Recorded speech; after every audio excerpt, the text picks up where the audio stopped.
خوست پالیشیرو کې له پاکستاني پوځیانو سره تازه او سخته جګړه روانه ده. پاکستاني پوځ د خوست پر ډبګي سیمه د توغندیو ګزارونه کړي خو افغان پولیساتو غاښ ماتونکی ځواب ورکړی. سلام ستړي مشئ د نن فلاس چینل لیدونکو وخت مو بخیر. په مکړی تازه خو ډیر زیات عاجل خبر ته. خوست ولایت پالیشیرو کې پاکستاني پولیساتو سره سخته نښته روانه ده.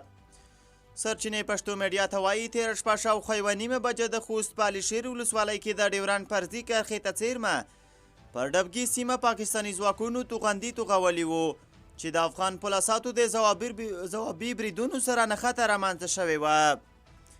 د سرچینې په خبره دغې نښتې د سهار تر 5 بجو دوام کړی او له امله یې ګڼې کورنۍ بېځایه شوې دي.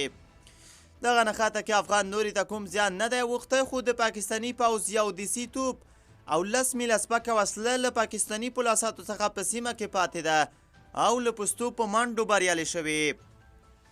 حفیظ عمري لیکلي چې تېره شپه یو ځل بیا اتلانو د خوست په فرضي کرښه له تورلنګیانو څرمنې واړولې.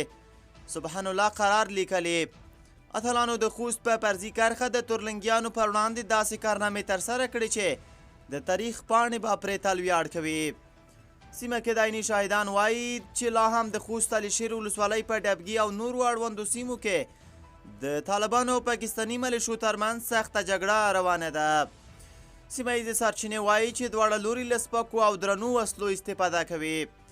په خوست ولایت کې د پاکستان او افغان پولیساتو ترمنځ داسې مهال دا نښته رامنځته کیږي چې د سه شنبې په ورځ پاکستاني پوځ پر پکتیکا هوایي بریدونه وکړل چې یو 50 ښځې او ماشومان پکې شهیدان شول. له یادو بریدونو وروسته اسلامي امارات پولیساتو ځواکونو د خوست او پکتیا څخه پر پاکستاني پوستو ځوابي بریدونه وکړل چې 2 پوستې او یو قرارګاه افغان پولیساتو لاسته ولوېدې.